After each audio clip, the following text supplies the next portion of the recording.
Baik, bismillahirrahmanirrahim. Assalamualaikum warahmatullahi wabarakatuh. Selamat pagi dan salam sejahtera untuk kita semuanya.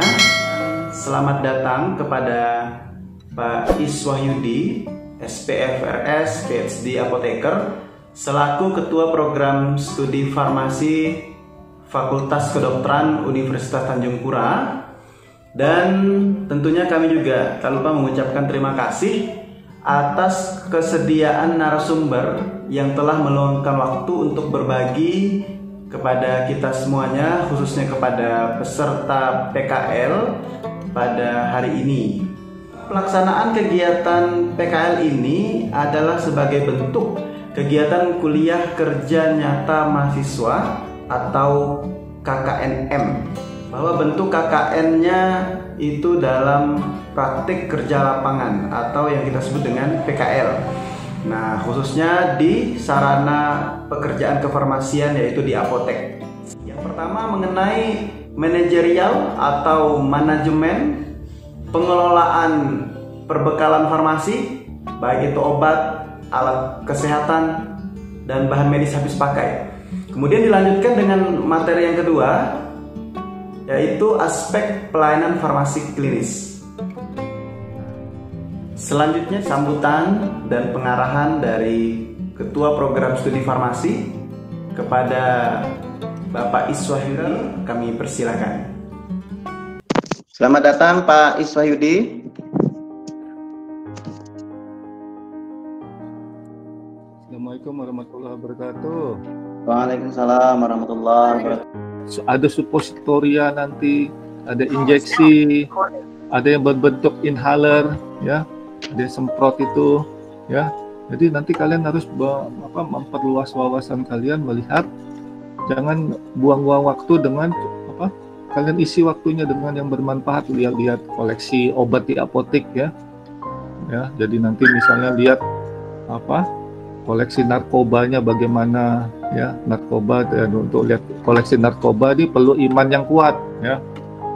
Jangan sampai nanti tergoda untuk ngantongin satu, ya, atau ya, jadi harus dilihat, ternyata untuk pelabelan narkoba itu seperti ini, obat keras itu seperti ini, obat bebas terbatas.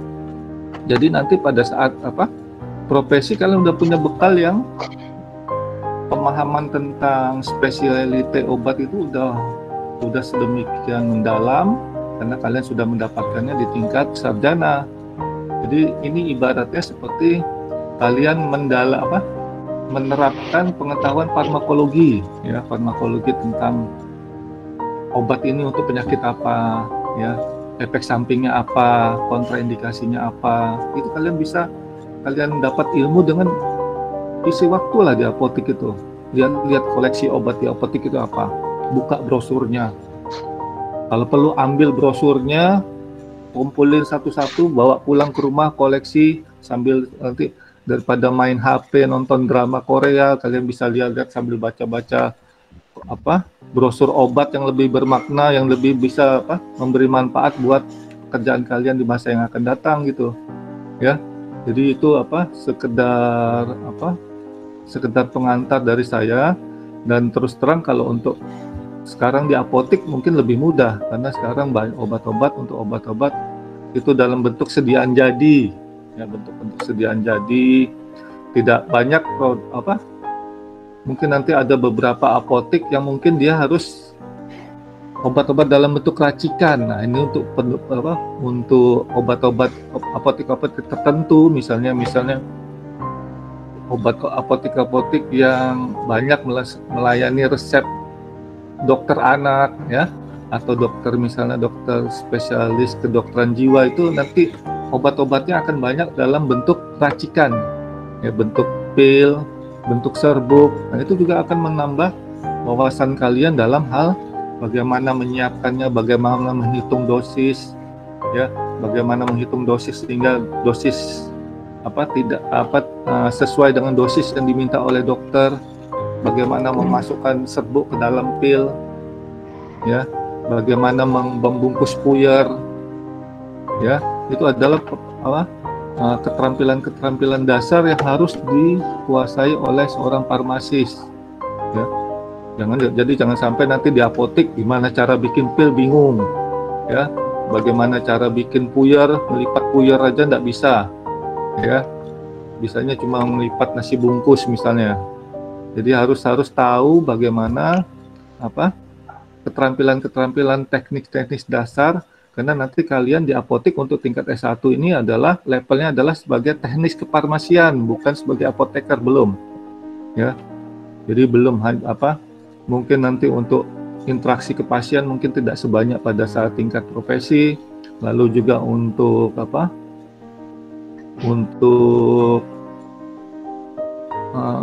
kopi resep itu juga mungkin tidak perlu banyak melibatkan kalian, karena kalian fungsinya adalah sebagai teknis kefarmasian di sini levelnya untuk PKL di apotek pada tingkat S1.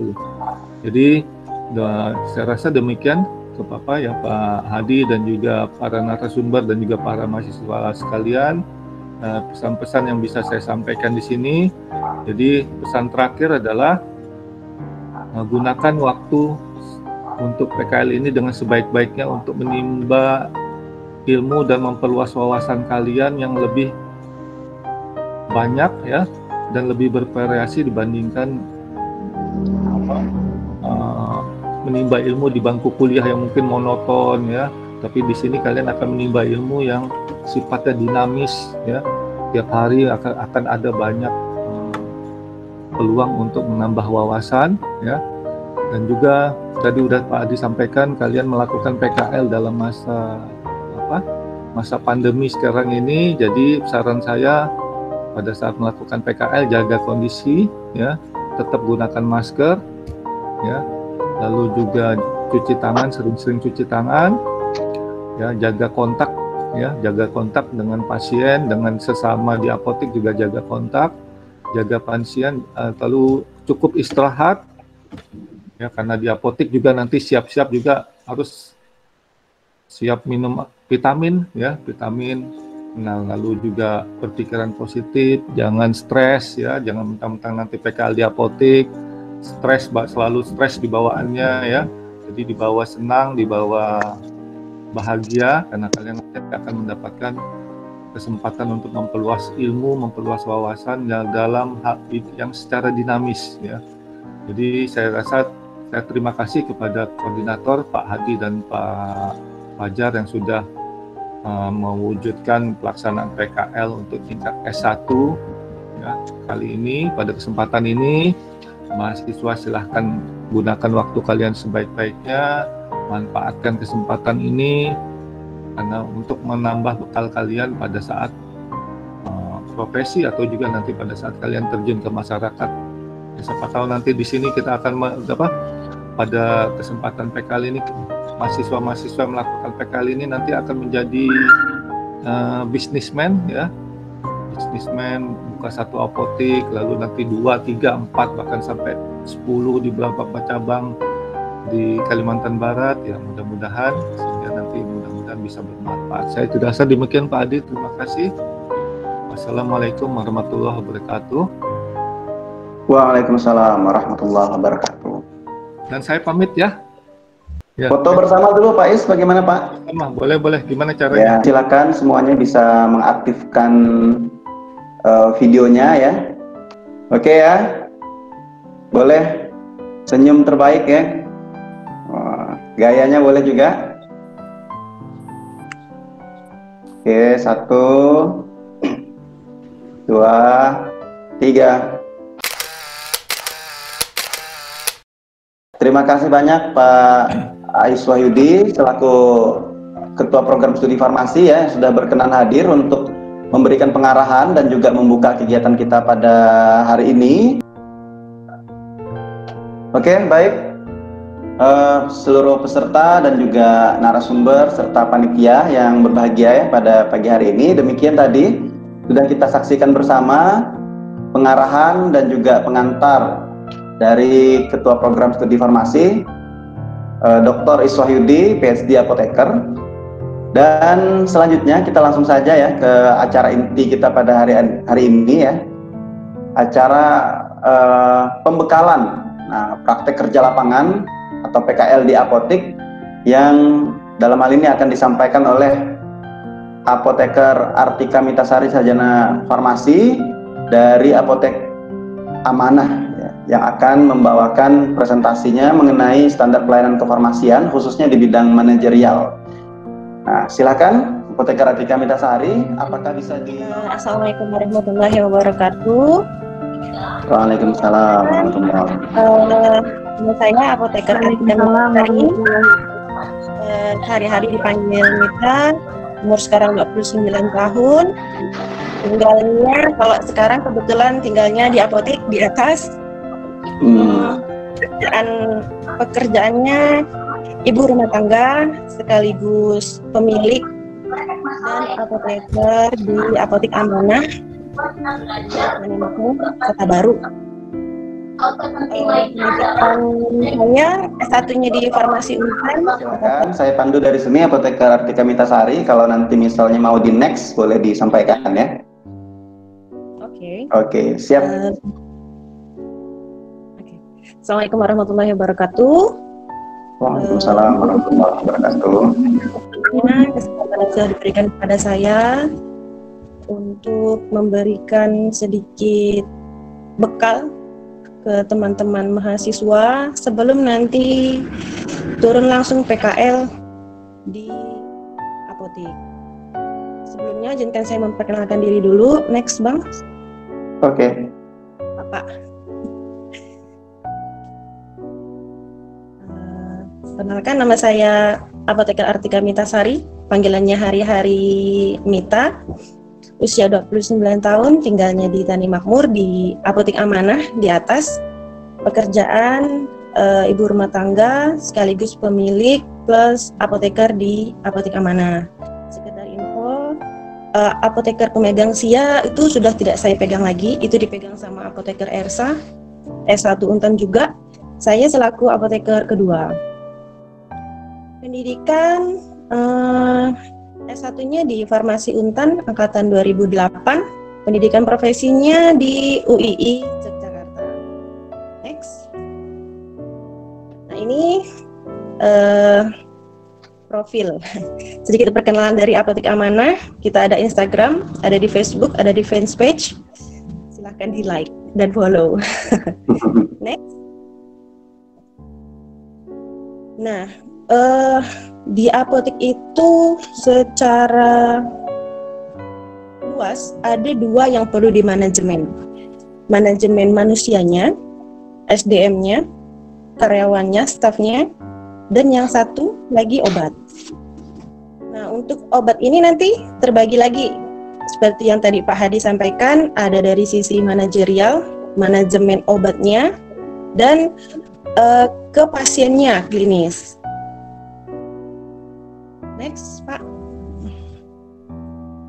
Nah, dari WHO itu menyampaikan kalau manajemen obat itu dia berupa siklus manajemen obat dari atas, dari seleksi, kemudian ke procurement atau pengadaan, lanjut ke storage, penyimpanan atau dan distribusi, dan yang terakhir di use.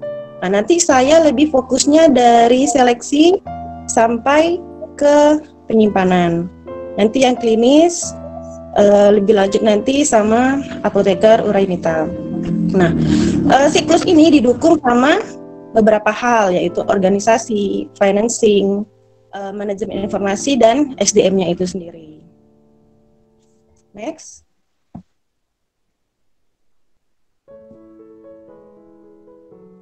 Nah, di Indonesia,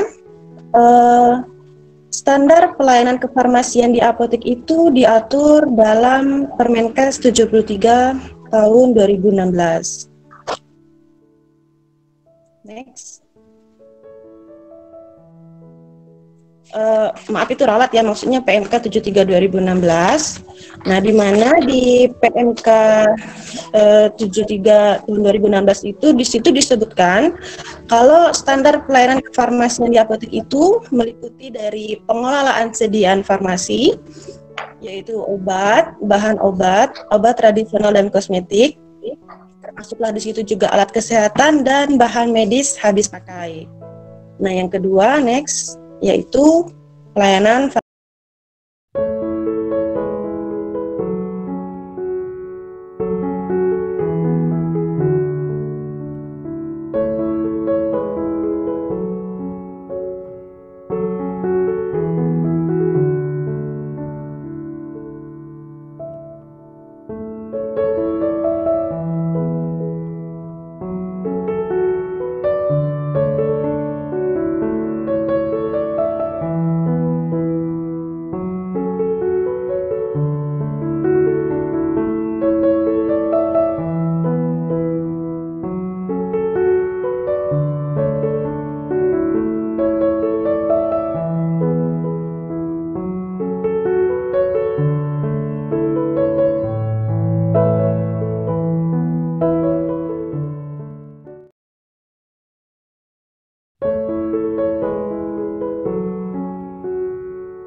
Oke, Assalamualaikum warahmatullahi wabarakatuh.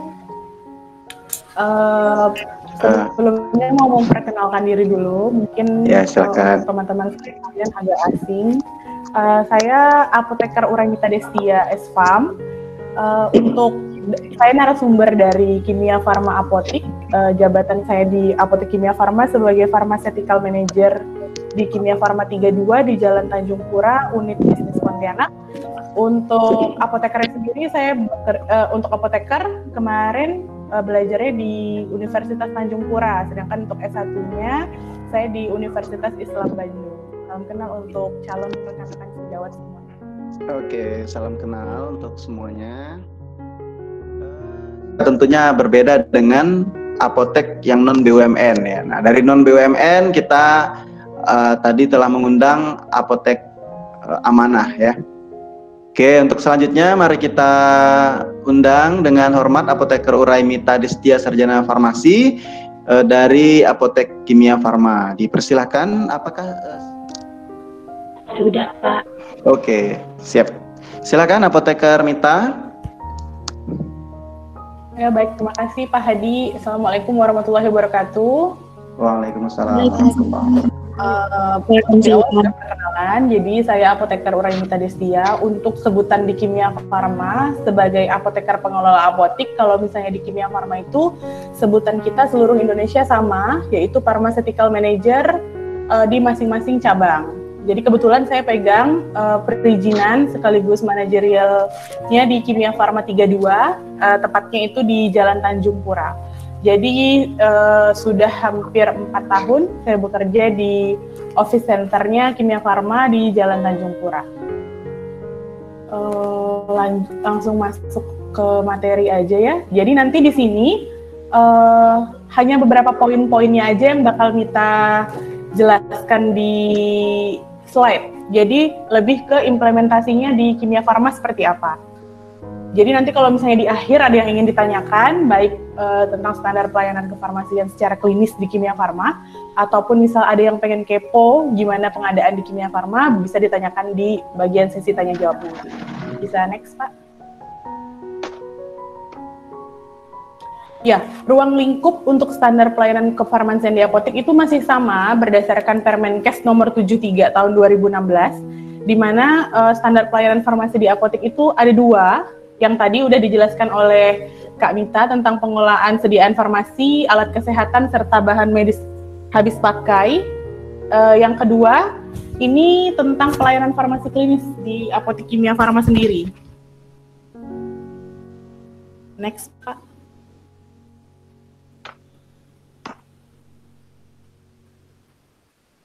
Nah, ini beberapa foto. Jadi kalau misalnya di Kimia Farma itu dari hari Senin sampai hari Sabtu itu kita punya seragam yang berbeda-beda. Jadi Senin, Selasa, Rabu, Kamis, Jumat itu kita punya seragam yang berbeda. Nah, ini ada ditampilkan beberapa seragam yang memang berbeda. Untuk apoteker wanita itu yang paling depan, jadi dia menggunakan seragam berwarna pink. Jadi ikoniknya setiap hari Jumat bakal kelihatan bahwa apoteker itu menggunakan seragam pink. Sekarang kita lanjut, apa sih pelayanan kefarmasian? Mungkin secara garis besar adik-adik ataupun teman-teman semuanya udah tahu tentang pelayanan kefarmasian itu adalah mana sih? Next bisa Pak? Ya.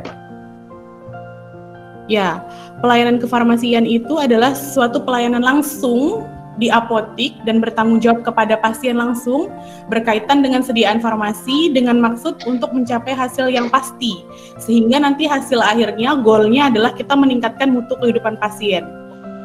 Beberapa komponen yang terkait dengan pelayanan kefarmasian itu berarti ada apotek, ada apoteker, ada tenaga teknis kefarmasian, dokter, perawat, dan tenaga medis lainnya yang memang mungkin ada di beberapa apotek yang kalau misalnya ada praktek dokternya.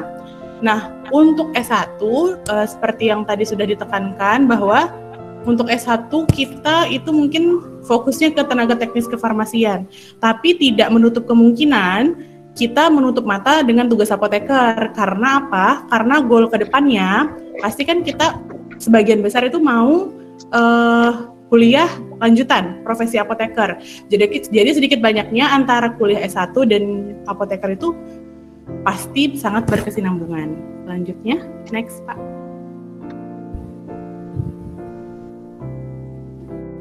Nah, untuk standar pelayanan kefarmasian di apotik berdasarkan Permenkes RI nomor 73 tahun 2016, ini orientasinya banyak. Dari yang dulu mungkin pelayanan kefarmasian itu hanya fokus pada obat saja tanpa ada embel-embel yang lain. Jadi mungkin makanya zaman dulu mungkin dibilang bahwa pelayanan kefarmasian itu apoteker hanya mengelola obat aja, nggak ketemu sama pasien. Nah, dengan seiring berjalannya waktu, berkembangnya media, berkembangnya ilmu pengetahuan, jadi pelayanan kefarmasian itu menjadi pelayanan komprehensif yang meliputi pelayanan obat dan pelayanan farmasi klinik. Kalau misalnya ada yang baca majalah Medisina, sekarang juga kan ada yang namanya farmasi advance, di mana apoteker akan menjadi garda terdepan baik di apotik ataupun di instalasi farmasi rumah sakit nantinya. Selanjutnya, apoteker juga wajib memahami dan menyadari kemungkinan terjadinya kesalahan pengobatan atau medication error dalam proses pelayanan dan mengidentifikasi, mencegah, serta mengatasi masalah terkait obat. Kalau sinkronisasinya antara apoteker harus memahami dan menyadari dengan perkuliahan pada S1 adalah di mana kita harus membangun fondasinya dulu. Jadi kalau misalnya yang saya sering terapkan ke rekan-rekan apoteker yang PKPA di apotik, dan ini untuk pertama kalinya juga Mita memberi pembekalan untuk S1, di mana kita S1-nya ini harus fondasinya dulu nih yang harus kuat. Karena kalau misalnya fondasinya nggak kuat, nanti ketika kita ke apoteker, banyak sekali Mita temukan tidak tahu apapun. Dalam artian, mereka punya IPK yang bagus, mereka punya nilai yang bagus, tapi implementasinya, apa yang sudah mereka pelajari di S1, ketika akan diaplikasikan pada saat mereka praktek PKPA ataupun nanti kalian akan PKL, itu masih sangat minim. Jadi, fondasinya dulu yang benar-benar harus dibangun nih pada saat S1. Bersyukur sekali karena kalian mendapat PKL di beberapa apotik, baik itu mungkin di Kimia Farma nanti, atau di Apotik Amanah, atau di berbagai apotik yang lain. Nah, di situ bisa belajar secara langsung, karena pembelajaran secara langsung itu sangat jauh berbeda dengan pada saat kita mempelajari teori. Nah, orientasi pelayanan kefarmasian di apotik itu adalah pelaksanaan pemberian informasi untuk mendukung penggunaan obat yang benar, rasional, serta memonitoring penggunaan obat untuk mengetahui tujuan akhirnya. Tujuan akhirnya apa? Supaya pasien sembuh, supaya pasien patuh minum obat, sehingga meminimalisir kemungkinan terjadinya kesalahan pengobatan. Kenapa sih harus ada standar pelayanan kefarmasian? Karena standar pelayanan kefarmasian ini menjadi tolak ukur yang akan digunakan sebagai pedoman bagi tenaga kefarmasian dalam menyelenggarakan pelayanan kefarmasian. Jadi yang tadi saya bilang bahwa fondasinya dulu nih yang harus kita bangun. Udah paham benar apa segala macam untuk dari mulai S1-nya, farmakologinya, udah paham tentang Permenkes RI nomor 73, baru pada saat kita PKL ataupun nanti teman-teman sekalian melanjutkan kuliah di apoteker, yang bayangkan, oh ternyata ini ya, teorinya ini loh, ternyata implementasinya di apotek seperti ini. Jadi memang harus benar-benar, kalau misalnya niatnya dulu, kalau dalam Islam kan kita harus niatnya dulu nih. Nah, niatnya dulu bahwa iya mau jadi apoteker yang bisa dalam segala hal. Next. Untuk selanjutnya, setelah kita mengetahui standar pelayanan kefarmasian di apotek itu seperti apa, bisa next Pak Hadi. Di slide selanjutnya itu kita akan membahas tentang tadi di awal kan kita udah standar pelayanan kefarmasian itu terbagi dua, ada pengelolaan sediaan farmasi BHP dan alat kesehatan, dan kita masuk ke farmasi klinis. Apa aja sih tahapan-tahapan yang ada di pelayanan farmasi klinis? Karena pelayanan farmasi klinis di apotek itu merupakan bagian dari pelayanan kefarmasian yang secara langsung dilakukan oleh apoteker ataupun tenaga teknis kefarmasian yang bertanggung jawab kepada pasien berkaitan dengan yang tadi di awal, sediaan farmasi, alat kesehatan, dan BHP dengan maksud untuk mencapai hasil yang pasti, yaitu meningkatkan kualitas hidup pasien. Untuk di slide yang ini, nanti kalau misalnya udah keluar, akan terlihat di situ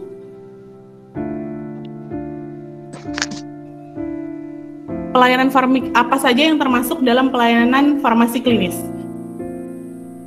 Tahapan farmasi klinis itu meliputi apa aja? Di sini kelihatan ada pengkajian dan pelayanan resep, ada dispensing, ada pelayanan informasi obat, ada konseling, ada pelayanan kefarmasian di rumah home care, ada pemantauan terapi obat, ada monitoring efek samping obat. Nah, dari keseluruhan pelayanan farmasi klinis ini hampir seluruhnya dijalani oleh Kimia Farma Apotik, karena secara garis besar untuk standar pusat untuk Kimia Farma itu semuanya ini khusus untuk apoteker itu apoteker pengelola apotik itu dia mendapat pelatihan. Nah, kita mulai dari pengkajian dan pelayanan resep. Untuk pengkajian dan pelayanan resep itu meliputi apa? Ada screening administrasi, ada kesesuaian fisik farmasetik, ada pertimbangan klinis. Screening administrasi itu apa? Screening administrasi itu berarti kita melihat dari mulai resep dari atas, nama tempat praktek, nama dokternya jelas, ada alamat praktek dokter, ada nomor telepon dokter, ada tanggal resep dibuatnya kapan, ada SIP dokter. Mungkin juga biasa dituliskan di situ ada alamat pasien, nama pasien, serta umur pasien. Itu untuk screening administrasi. Sangat penting karena screening administrasi itu untuk memudahkan kita men-tracking ketika yang namanya human error kan kita nggak tahu ya kapan akan terjadi. Bisa saja mungkin salah memberikan obat atau obat tertukar, sehingga tracking untuk mencari pasien tersebut tinggal di mana ataupun resep tersebut tertukar oleh siapa itu mudah karena kita tadi men-screening administrasinya udah lengkap. Kemudian ada kesesuaian farmasetik. Benar nggak apa yang dituliskan, misalnya dituliskannya Amoxan tablet tapi FL nomor 1 seperti nomor 1 sirup. Harusnya kalau misalnya Amoxan tablet berarti nomornya harus 10 bentuknya tablet. Udah sesuai belum kesesuaian farmasetiknya? Atau semisal dikasih tablet tapi di bawahnya nama anaknya mungkin bayi Nona Mita misalnya, itu bayi tapi dikasih tablet, nah itu udah nggak sesuai kan kesesuaian farmasetik. Sama pertimbangan klinis. Nah pertimbangan klinis ini dalam artian kemungkinan ada beberapa obat yang memang tidak boleh diminum berbarengan atau semisal apa yang disampaikan oleh pasien dengan apa yang dituliskan oleh dokter semisal nggak sinkron nih, ya bisa aja kan kalau misalnya entah takutnya salah karena banyak pasien yang datang ke dokter sehingga dokter terbalik menuliskan resep. Nah, pertimbangan klinis. Nah, dari kesesuaian farmasetik, pertimbangan klinis itu nanti semuanya akan berbalik ke screening administrasi. Jika ada kesalahan atau ketidaksesuaian di antara kesesuaian farmasetik sama pertimbangan klinis, itu akan mudah kita tracking karena kita sudah melakukan screening administrasi. Siapa yang harus melakukan pengkajian dan pelayanan resep? Seluruhnya. Nah, khusus untuk di Kimia Farma, untuk di Kimia Farma 32 tempat saya kerja, itu kita punya 13 orang karyawan, di mana 6 orangnya adalah apoteker, sisanya tenaga teknis kefarmasian dan kasir non TTK. Nah, di mana resep datang itu untuk apa sih namanya, job desk-nya apoteker tuh selalu di depan dengan kasir. Jadi ketika resep datang dipegang oleh kasir untuk diinput ke sistem. Ketika memang misalnya ada hal-hal yang memang aneh, itu biasa langsung kasir mengkonfirmasi ke apoteker. Jika oke, langsung entry ke sistem, pembayaran dilakukan, dibawa oleh apoteker ke belakang untuk diserahkan ke TTK. Nanti TTK yang menyiapkan ambil obat sambil menyesuaikan antara entrian dengan resep.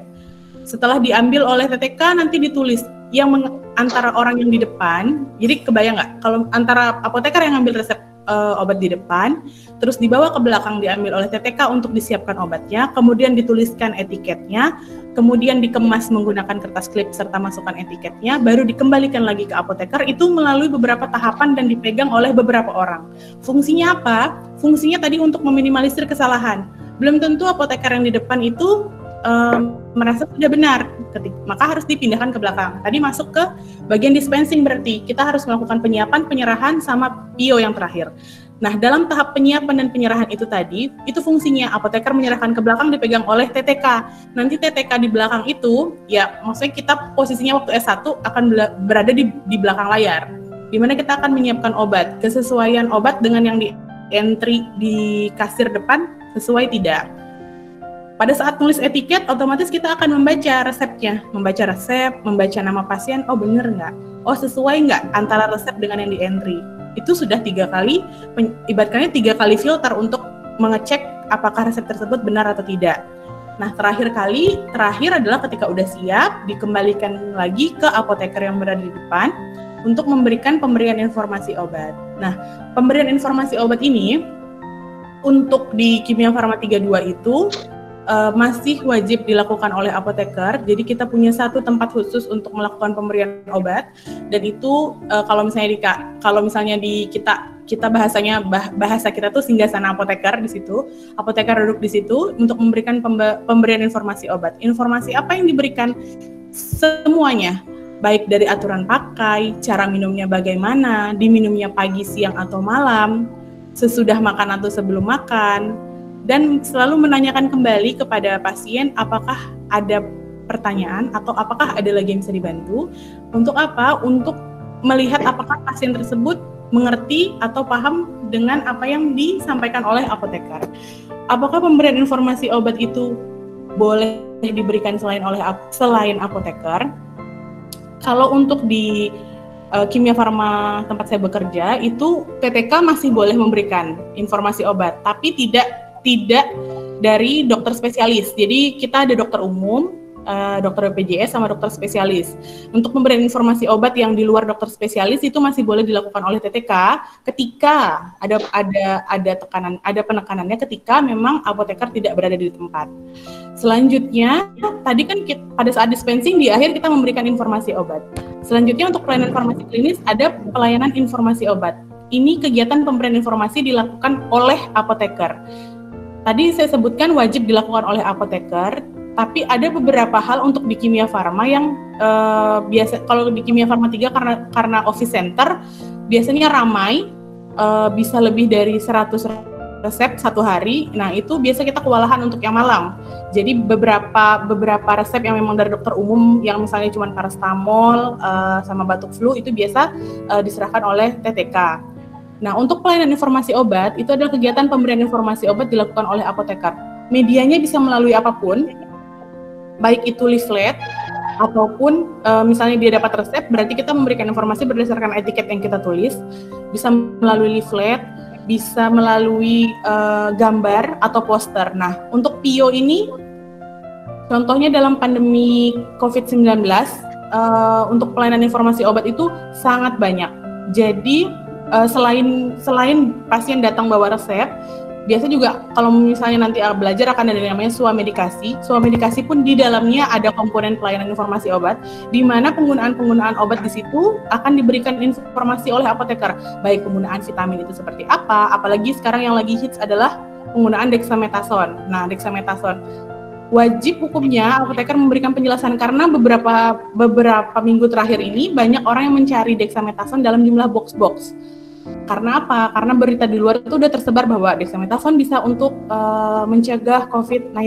Nah, disitulah fungsi apoteker. Makanya nanti ke depannya harus sering banyak baca di majalah Medisina. Di situ udah ada tuh namanya Farmasi Advance, di mana itulah fungsi apoteker berada di garda terdepan apotik ataupun berada di garda terdepan di sebuah apotik manapun, bukan cuma Kimia Farma, karena fungsinya itu untuk memberikan informasi yang jelas kepada pasien.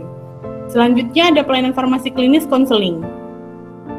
Konseling itu merupakan proses interaktif antara pasien dan apoteker untuk meningkatkan pemahaman dan kepatuhan terhadap penggunaan obat. Apa perbedaannya antara pelayanan informasi obat dengan konseling? Kalau pelayanan informasi obat itu kita bisa lakukan melalui media apapun. Apalagi sekarang musim COVID-19, banyak apotik yang memberi pelayanan dengan menggunakan WhatsApp atau bisa SMS. Tapi khusus untuk konseling, proses interaktif, di mana kita harus bertemu langsung dengan pasien, dan biasanya untuk konseling itu disiapkan satu ruangan khusus. Khusus untuk di implementasinya di Kimia Farma, untuk konseling itu kita belum memiliki satu ruangan khusus, tetapi kita mempunyai satu ibaratnya meja untuk berbicara dengan pasien. Jadi memang agak punya satu tempat tersendiri, tapi tidak di ruangan khusus untuk pasien menanyakan tentang penyakitnya, ciri-ciri penyakitnya, atau semisal ada pasien yang memang datang bawa obat untuk dikomunikasikan kepada apoteker bagaimana cara penggunaan obatnya, sama goalnya adalah untuk meningkatkan kualitas hidup pasien. Untuk pelayanan farmasi kefarmasian di rumah alias home care adalah apoteker sebagai pemberi layanan khususnya untuk kelompok lansia dan pasien dengan pengobatan penyakit kronis lainnya.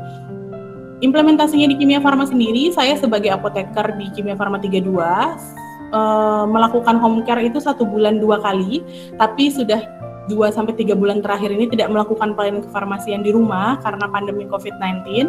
Nah, untuk pelayanan kefarmasian di rumah home care ini memang di Kimia Farma mengambil beberapa pasien yang hanya lansia saja dan memiliki penyakit kronis. Karena Kimia Farma juga kebetulan melayani pasien rujuk balik, jadi penyakit yang kita ambil adalah pasien-pasien yang ikut BPJS, yang obatnya bisa diterima tuh lebih dari 8 item obat.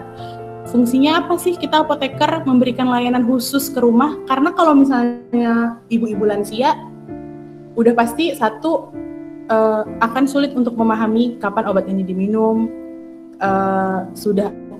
obat ini diminum, perlu diminum sampai habis atau tidak, apakah kalau misalnya tekanan, misalnya sakit hipertensi, apakah hipertensi kalau udah nggak tinggi darahnya, udah ngerasa enakan, nggak usah diminum lagi. Nah, di situ peran apoteker untuk memberi pelayanan khusus kepada lansia. Tapi apakah hanya apoteker saja? Tidak. Kalau saya di 32 itu tidak pergi sendiri, jadi terkadang membawa satu anak PKPA dan biasanya juga bawa satu TTK. Fungsinya untuk apa? Karena di pelayanan kefarmasian ini ada beberapa hal yang harus disampaikan. TTK fungsinya apa? Karena kita satu grup, ibaratnya satu perusahaan. Jadi saya membawa tim dari Kimia Farma plus biasa anak PKPA. Sehingga nanti biasa TTK yang dibawa juga di Kimia Farma 32 tuh ada TTK yang lagi kuliah apoteker. Jadi yang dibawa adalah biasa beliau agar mengerti nantinya ketika jadi apoteker, oh iya, berarti ini yang harus dikerjakan oleh apoteker. Untuk pelayanan home care. Untuk pemantauan terapi obat, itu adalah memastikan pasien mendapatkan terapi obat yang efektif. Untuk PTO sendiri, di Kimia Farma itu adalah beberapa pasien yang dari dokter spesialis yang rumahnya jauh. Maksudnya tinggal di daerah, itu kita melakukan pemantauan terapi obat, tapi kekurangannya adalah belum mengisi formulirnya. Nanti di slide selanjutnya akan ada saya tunjukkan formulir untuk PTO sama meso. Jadi bagaimana caranya kalau misalnya nggak ada medianya untuk PTO? Jadi kita menggunakan media WhatsApp, di mana saya sendiri, saya punya kontak 200 lebih pasien di handphone. Ada beberapa pasien memang yang baru misalnya, terus agak kesulitan untuk mengerti cara minum obatnya, itu biasa diberikan nomor telepon.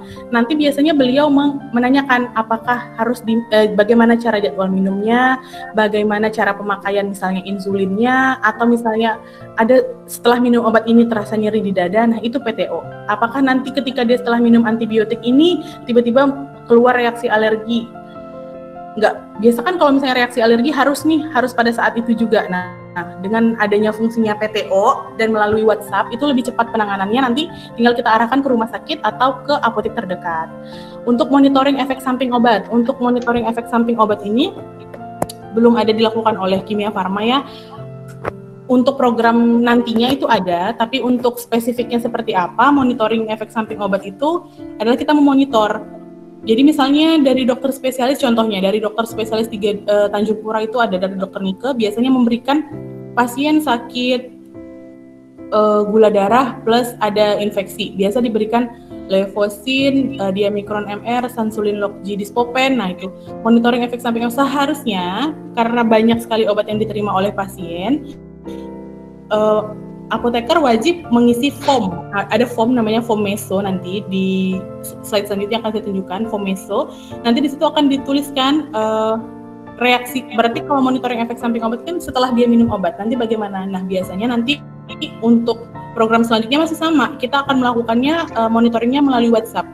Apa yang dirasakan pasien setelah minum obat? Apakah ada efek sampingnya?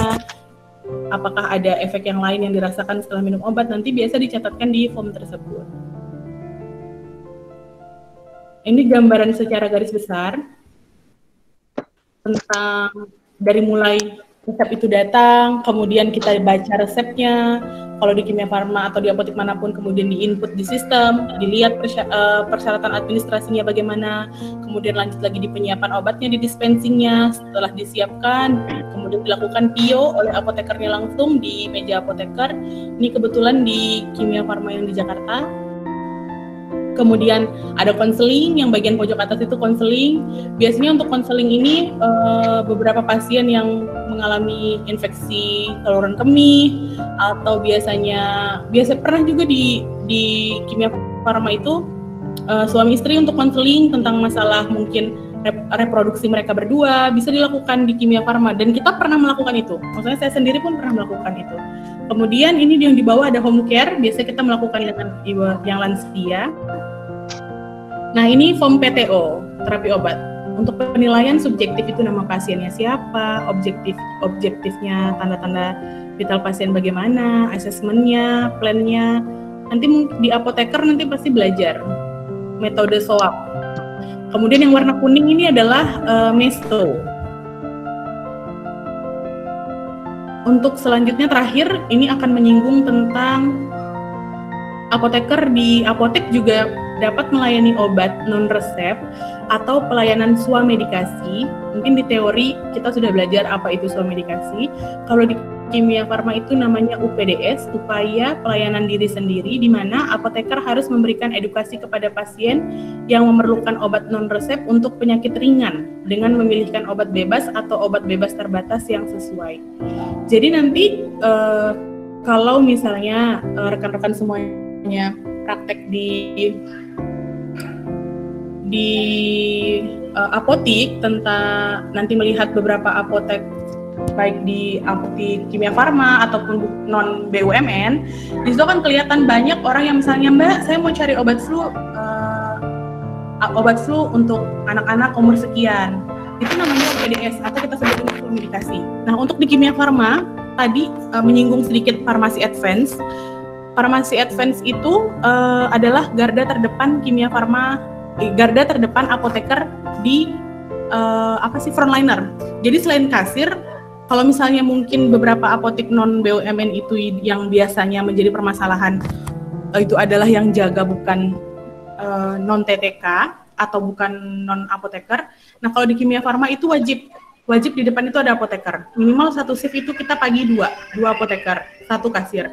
Nah, jadi di situ untuk UPDS tadi untuk pelayanan suami dikasih, di situ klinisnya akan kelihatan menggali informasi dari pasien, baik dari gejalanya, umurnya berapa, yang sakit siapa, sudah berapa lama, dan yang obat yang wajib kita berikan itu adalah obat bebas ataupun bebas terbatas yang sesuai. Meskipun pada kenyataannya mungkin tidak seperti itu, tapi setidaknya untuk fondasinya dulu kita udah paham bahwa yang diberikan adalah obat bebas terbatas. Kayak antibiotik, terus lansoprazol, omeprazol maksimal pemberiannya berapa, itu nanti di teori sudah bakal dijelaskan obat wajib apotek apa saja yang boleh diberikan. Mungkin sampai di sini Pak Hadi, ada yang mau ditanyakan mungkin? Oke, baik. Terima kasih paparan materi ya tadi dari dua narasumber kita, dari duet Apoteker Mita ya, dari Apoteker Amanah, Artika Mitasari, dan juga dari Apotek Kimia Farma, Apoteker Uraimita Destia ya. Oke, kalau ada yang ingin bertanya secara langsung boleh ya. Nah, boleh di-unmute suaranya, audionya, kemudian nanti bisa dilanjutkan dengan bertanya secara langsung ya.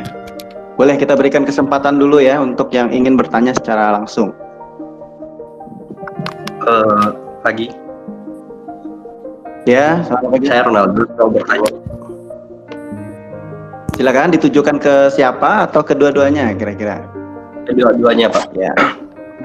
Jadi pertanyaan saya cuma mau minta tanggapan doang. Masalah terkait pandemi kemarin. Jadi ini kan di Januari 2020 kemarin terkait Permenkes yang nomor 3 tahun 2020 itu ini agak sedikit menyimpang soalnya ini pelayanan kefarmasian juga tapi di rumah sakit intinya.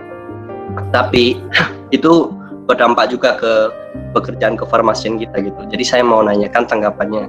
Nah, di Januari kemarin Permenkes nomor 3 tahun 2020 kan barusan baru gitu kan dikatakan bahwa farmasi itu masuk ke dalam pelayanan non medik. Kemudian di bulan Maret tahun 2020 di masa pandemi ini pemerintah menyuruh apotek untuk buka dan melakukan pelayanan kefarmasian.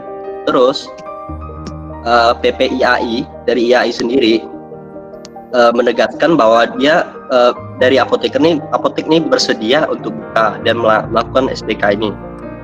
Tapi Permenkes yang nomor 3 tahun 2020 harus direvisi dan ditambah dengan pasal yang isinya itu pengelolaan sediaan farmasi, Alkes, BMHP, dan pelayanan farmasi klinik.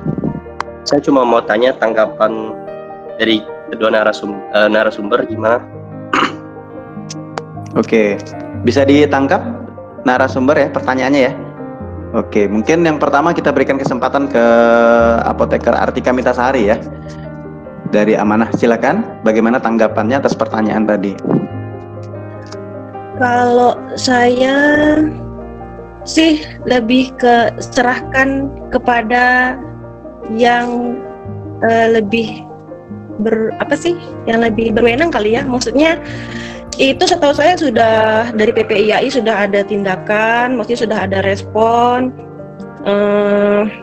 menanggapi yang sempat viral waktu itu. Kalau kita di apotik kita tetap tetap melaksanakan sesuai apa yang sudah disumpahkan kemarin, kita tetap melaksanakan pelayanan kefarmasian yang seharusnya sesuai standar yang kayak gitu sih.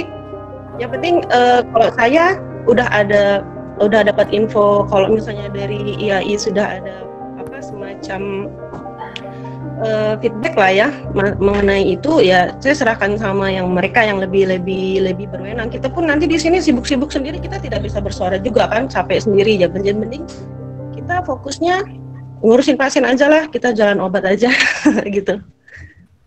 Oke, bagaimana tanggapan dari apoteker Oraimita dari Kimia Farma? Kalau kami, karena memang kemarin itu memang salah satu pencetus perbaikan dari apa itu tadi yang sempat viral itu juga salah satu pejabat besar di Kimia Farma. Jadi mungkin tanggapan kita untuk secara pribadi ya, kalau secara pribadi sebagai apoteker yang memang bekerja di salah satu BUMN itu mungkin tidak terlalu terpengaruh, karena porsi kita kerja sebagai apoteker sebenarnya sih untuk apoteker baik yang BUMN ataupun non BUMN ataupun yang di puskesmas maupun di rumah sakit mungkin ada kepentingan sendiri tentang apa yang diviralkan, apa yang menjadi viral kemarin. Tapi kayak sebagai kita apoteker memposisikan diri adalah tadi benar kata Kak Mita bahwa kita sudah disumpah untuk bekerja dan melayani pasien dengan hasil goal meningkatkan kualitas hidup pasien. Jadi apapun yang terjadi kalau menurut saya pribadi, apapun yang terjadi di belakang sana ataupun di depan nanti, bahwa tadi yang Adi bilang bahwa ada Permenkes baru yang menyatakan bahwa apoteker itu adalah masuk ke pelayanan non klinis. Kalau menurut saya itu tinggal kita yang sebagai di sini menunjukkan dengan kemampuan apa yang kita punya, karena nantinya ke depan akan ibaratnya tadi tidak mungkin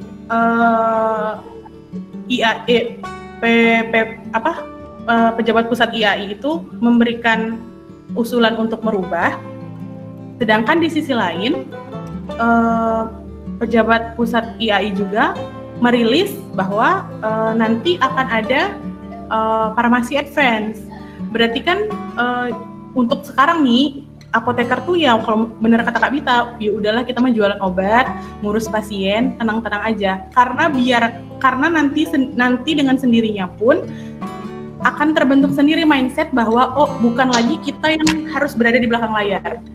Makanya fondasinya dulu yang kita bangun. Nanti tinggal kita show off ke mereka bahwa kita punya kemampuan yang memang harus digunakan harus dipakai, tidak bisa dikatakan bahwa kita non klinis, karena dari mulai belajar pun dari S1 kita belajar klinis juga, belajar manajemen juga. Jadi kedepannya itu nggak ada berpengaruh sama sekali untuk baik kita di pelayanan atau menurunkan semangat untuk tidak peduli terhadap pasien, itu nggak ada sama sekali. Jadi kalau tanggapan dari saya pribadi ataupun dari apoteker yang BUMN di Pontianak sendiri tuh tidak ada pengaruh apapun. Jadi karena kita pun tahu bahwa sudah sering kali terjadi hal tersebut, jadi kayak yang ya sudahlah dikalikan 0 saja kalau misalnya kita dan teman-teman sih seperti itu. Oke ya, mungkin begitu ya tanggapannya, berarti karena basisnya adalah apoteker pelayanan ya, maka terus melayani apapun kondisinya tadi ya, kata kuncinya begitu ya. Nah, tapi walaupun demikian memang itu yang ditanyakan bagus sekali ya, karena terkait dengan isu ya, isu-isu yang hangat juga ya, dan termasuk tantangan. Nah, jadi profesi apoteker itu adalah profesi yang memang sedang berkembang ya, sedang menuju ke arah yang berkembang. Nah, mulai dari paradigma yang berubah ya, product oriented menjadi patient oriented, itu suatu perubahan. Nah, ketika perubahan terjadi tentunya ada sesuatu yang memang harus diperjuangkan. Tidak mudah memang. Jadi kita bukan berada pada posisi yang settle ya, tapi memang kita berada dalam posisi yang sedang berjalan dan sedang mendaki. Ya, mungkin itulah tantangan. Bisa jadi dengan kasus demikian maka kita menarik diri, malas ingin berbuat apapun. Terus manfaatnya apa gitu ya.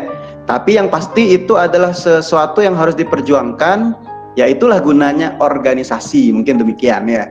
Nah, nanti dari anggota-anggota, kemudian dari organisasi menyuarakan secara elegan ya melalui organisasi. Karena kalau suara personal seperti yang disampaikan Apoteker Artika Mitasari tadi ya tidak akan didengar ya kalau hanya suara-suara personal. Maka gunakanlah kekuatan organisasi, dan setahu saya organisasi juga sudah mengambil langkah ya terhadap demikian ya. Nah, bagaimana nanti itu berarti urusannya adalah urusan yang berwenang tadi. Nah, sambil kita kawal, sambil kita juga terus berkarya di tempat masing-masing gitu ya. Mungkin ada pertanyaan yang lain ya, dipersilakan nih mumpung masih ada waktu dan narasumber kita juga sudah menyiapkan diri khusus untuk kita. Silakan. Siapa lagi selanjutnya? Pak, izin bertanya, Pak. Ya, silakan sebutkan nama.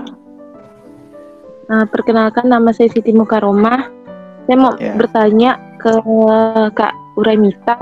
Tadi masalah PTO ya. PTO-nya kan lewat WA ya, Kak. Terus itu tuh apa lewat WA gitu tuh efektif atau gimana, Kak? Apa ada timbal balik atau hanya kita aja kayak gitu? Makasih, Kak. Ya, silakan. Boleh langsung dijawab. Pertanyaan dari siapa tadi, Siti ya? Siti Mukaromah. Ya, Siti Mukaromah. Terima kasih untuk pertanyaannya. Jadi banyak memang yang menanyakan, termasuk anak PKPA juga, efektif nggak sih, Kak, pemantauan terapi obat melalui WhatsApp? Kenapa bisa dilakukan PTO melalui WhatsApp? Itu bukan berarti kita melakukan swamedikasi, bukan kita melakukan swamedikasi alias upaya pelayanan diri sendiri melalui WhatsApp dengan kita bilang bahwa ya Mbak sakit flu, jadi nanti Mbaknya cari obat ini. Tidak. Jadi PTO itu sendiri adalah berasal dari pasien yang memang awalnya datang ke apotik, baik itu UPDS ataupun dari dokter spesialis. Kenapa kita meminta kontak pasien? Karena kalau untuk swamedikasi kita pengen tahu. Kalau untuk pribadi saya ya, Mita sendiri tuh pengen tahu apakah obat-obat yang Mita berikan kepada pasien itu berefek atau tidak, sembuh atau tidak pasien. Nah, jadi dilakukan PTO. Efektif atau tidak? Kalau menurut Mita, yang sudah Mita jalani selama beberapa bulan terakhir ini sangat efektif.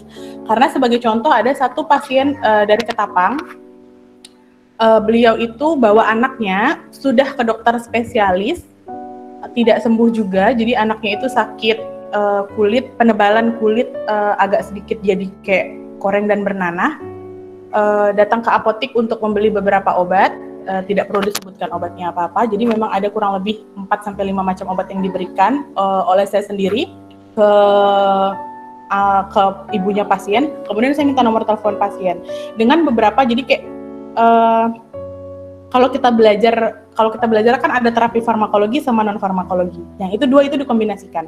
Bagaimana cara PTO-nya, Kak? Efektif atau tidak? Sangat efektif karena begitu setelah pasien itu beli obat di hari ini, semisal 2 hari kemudian itu Mita biasanya kasih di alarm handphone, kasih pasang note. Jadi kayak nanti alarm bunyi sendiri bahwa harus menghubungi pasien tersebut di tanggal ini untuk melakukan PTO. Ditanyakan, Bu, bagaimana, apakah ada perubahan setelah minum obat dan melakukan beberapa pantangan?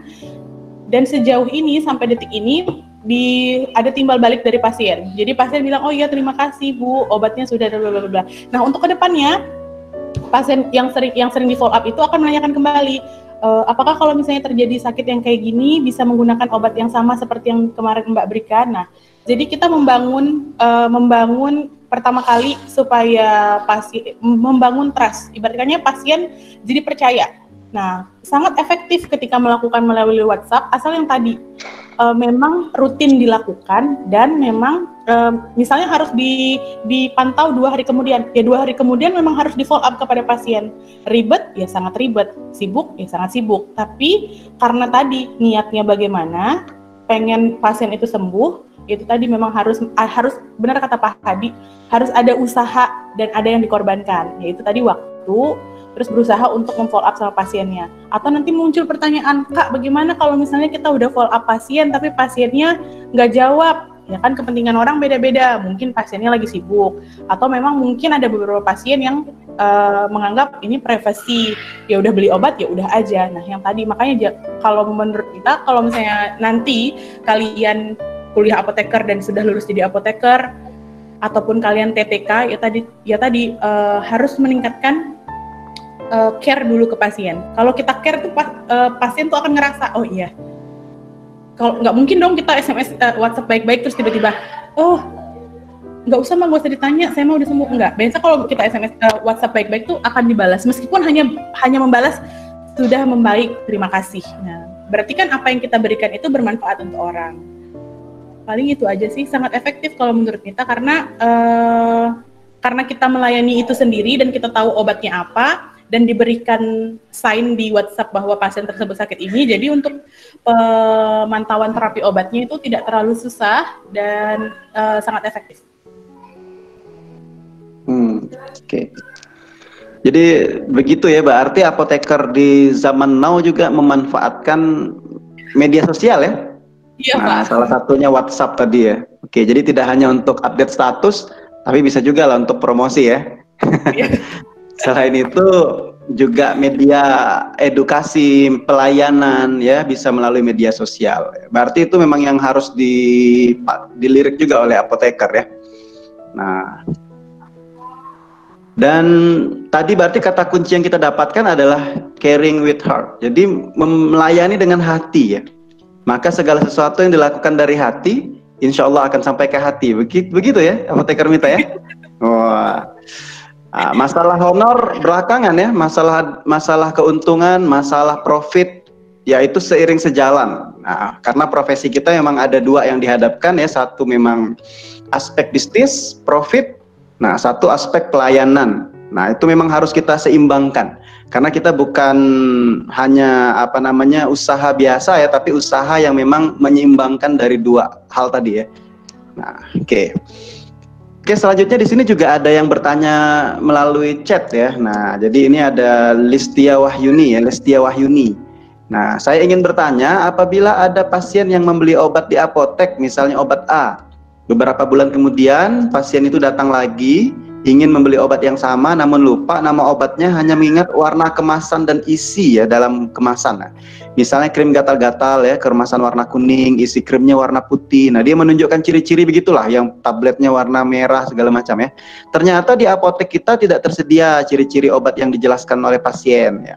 Nah, karena pasien itu biasanya sudah percaya dengan satu warna, satu bentuk ya. Kalau tidak ada dia tidak mau gitu.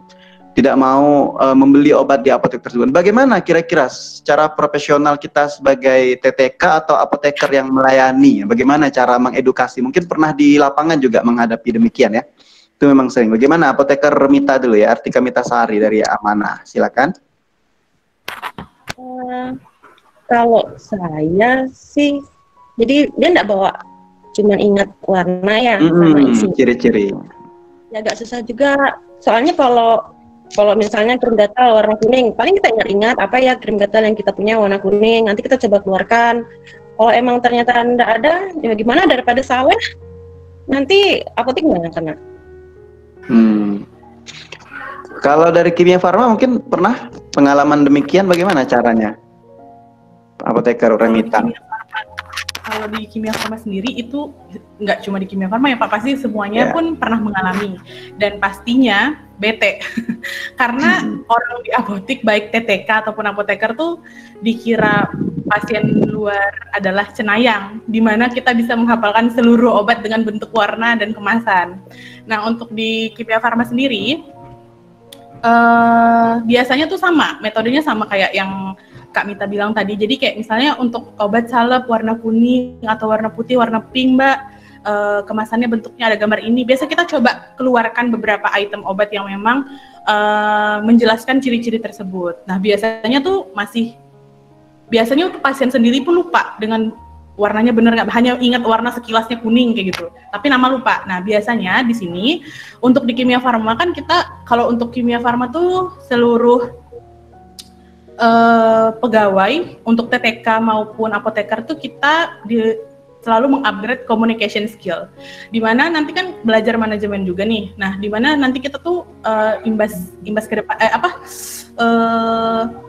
kedepannya adalah omset kan, mau yang BUMN ataupun non BUMN. Jadi biasanya dengan kita punya communication skill yang tadinya pasien mau beli obat yang krim gatal-gatal kemasan warna ini, bersikeras mau yang itu, dengan communication skill yang kita punya, membangun trust kepada pasien, cara gaya bicara,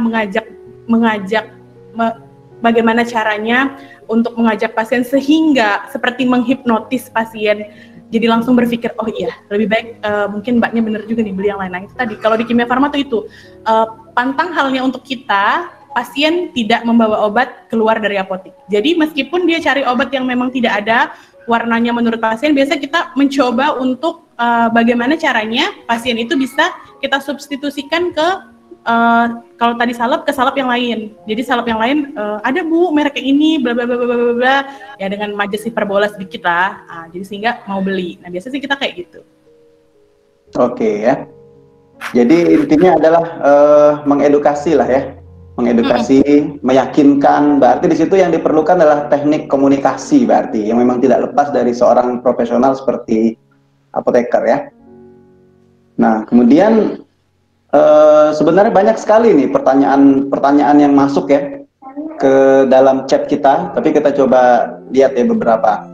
Nah, misalnya tanggapan bagaimana tanggapan kakak, aplikasi pemesanan obat misalnya Go Medical ataupun Go yang lain ya, apakah efektif dan sesuai dengan aturan yang ada? Atau mungkin di apotek Kimia Farma atau di Amanah sudah melakukan bekerja sama dengan aplikasi tertentu. Nah, dan bagaimana caranya apoteker mengetahui bahwa obat yang dipesan pasien itu tidak disalahgunakan katanya, karena itu kan dipesan dengan aplikasi gitu ya. Gimana tanggapan kira-kira dari apoteker Artika Mitasari, silakan. Kalau di Amanah, kebetulan Amanah ini salah satu mitra dari Halodoc. Kalau di kita itu, kalau di Amanah sendiri, saya setting khusus antibiotik itu kita tidak masukin ke dalam list obat, bukan cuma antibiotik sih, obat-obat tertentu pokoknya yang ribet itu urusan administrasinya itu kita keluarkan dari list. Jadi yang masuk ke database Halodoc itu hanya obat-obat yang umum digunakan. Nah, terus kalaupun ada obat yang harus resep, itu dia nanti kalau di Halodoc itu kan bisa konsultasi dokter dulu. Nanti setelah konsultasi dokter baru nanti disambungkan ke apotek mitra. Nah, nanti kita lihat di situ obatnya itu udah berdasarkan dari dokter atau tidak.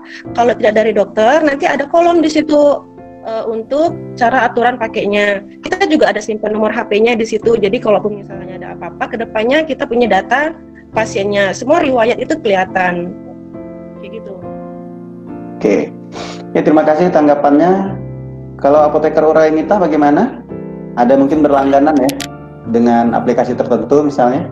Kalau untuk Kimia Farma sendiri, untuk di Pontianak mungkin belum launching, jadi kita punya aplikasi memang khusus dari Kimia Farma, jadi belum launching, baru launching di Jakarta, itu namanya Medif, di mana aplikasi Medif itu mirip dengan beberapa aplikasi yang memang sudah ada, nanti di situ bisa kita pesan obat, tapi untuk Medif sendiri itu kita, karena Kimia Farma yang mungkin teman-teman tahu, Bapak dan Kak Mita tahu, Kimia Farma itu punya swalayan farmasi, ibaratnya dia kayak Alfamart, Indomaret, dia punya swalayan. Jadi untuk Medif itu kita lebih ke menjual produk-produk yang memang diperlukan oleh pasien, misalnya dalam keadaan darurat, misalnya batuk pilek, terus salep, kayak beberapa kosmetik, pempas dan segala macam, itu namanya ada di aplikasi Medif. Tapi di aplikasi Medif pun kita ada beberapa obat yang sama, memang tidak mencantumkan obat-obat yang menggunakan pelaporan kayak yang narkotik, psikotropik, OOT. terus juga obat keras yang memang penggunaannya memang harus pakai resep dokter itu enggak. Jadi memang obat-obat yang umum kayak obat sakit gigi, batuk flu, berlogo biru atau yang berlogo hijau. Untuk yang obat keras itu baru tadi malam ngecek medif itu masih sedikit ya, paling ya beberapa obat sakit gigi yang memang umum dipakai, terus beberapa obat flu yang memang biasa kita jual di swalayan farmasi yang berlogo biru atau hijau, paling itu aja sih Pak. Jadi kalau menurut saya apakah efektif dan sesuai dengan aturan yang ada? Sejauh ini belum ada, yang saya tahu belum ada komplain ya. Selagi yang dijual itu memang adalah logo hijau dan biru, itu sepertinya tidak masalah dan tidak menyalahi aturan. Kemarin juga sempat bertanya ke waktu kunjungan Balai POM, yang selagi dijual itu adalah memang bukan obat-obat yang memerlukan administrasi khusus, itu tidak masalah. Terlebih apalagi vitamin kan bukan obat, jadi nggak masalah sih. Ya, oke, terima kasih ya atas tanggapannya. Mudah-mudahan nanti bisa ditangkap. Kemudian selanjutnya ini terkait dengan Sipnap tadi yang disampaikan ya oleh Apoteker Artika Mitasari. Jadi ada yang bertanya, nah untuk pengisian Sipnap ini apakah ada batas pengumpulan ya? Mungkin ini karena baru mendengar mungkin istilah Sipnap ya. Nah selanjutnya untuk apotek yang tidak mengisi Sipnap, apakah terdapat perlakuan lainnya? Mungkin seperti sanksi dan sebagainya ya. Mungkin bisa lah dijelaskan terkait dengan pelaporan karena narkotik dan psikotropik. Silakan. Untuk Sipnap, sistem informasi Sipnap itu sistem informasi pelaporan narkotik dan psikotropik. Nah, itu maksimal tanggal 10 tiap bulan. Nanti yang tanggal 10 belum kirim bakal diteror sama Dinkes. Jadi Dinkes ada menyimpan WhatsApp apotekernya. Saya kurang tahu kalau apotek lain, kalau di Amanah itu pernah. Padahal tanggal 10 itu tanggal 10 malam kalau nggak salah seingat saya. Itu di SMS, di WhatsApp. Mengingatkan Sipnapnya jangan lupa dikirim kayak gitu. Jadi ada semacam peringatan gitu sih dari Dinkes melalui WhatsApp. Kalau sanksi sejauh ini saya kurang tahu sih, tapi saya belum pernah mendengar ada sanksi tertentu. Cuman nanti mungkin bakal sering diteror aja sama dinas kayak gitu. Diingatkan sama dinas. Ya. Kalau tidak salah juga ada seperti akunnya diblok gitu ya kalau lewat ya, seperti akun Sipnapnya diblok kalau misalnya lewat gitu dari tanggal tersebut. Nah, biasanya harus melapor untuk diaktifkan kembali. Ya, mungkin demikianlah. Tapi kalau misalnya terus-menerus seperti itu ya bisa jadi tadi diperingatkan ataupun bahkan didatangi dan sebagainya ya. Tapi biasanya peringatannya dengan cara diblok dan diingatkan terus melalui grup WA biasanya ya, tiap dinas itu punya grup WA dengan apotekernya.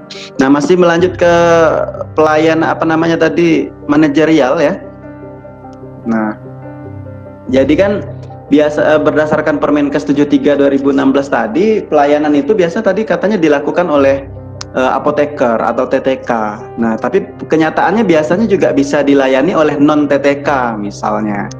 Nah, karena mungkin sudah memiliki pengalaman atau jam terbang yang tinggi, lulusan SMA dan sebagainya. Nah, kira-kira menurut kakak apoteker sekalian, melanggar undang-undang atau bagaimana ini kira-kira, dikenai sanksi dan sebagainya? Tapi di lapangan katanya melihat demikian. Bagaimana tanggapan apoteker Mita dari Amanah? Ya. Oh, saya.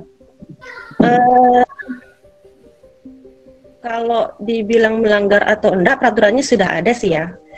Cuman di lapangannya lagi kita lihat SDM-nya ini.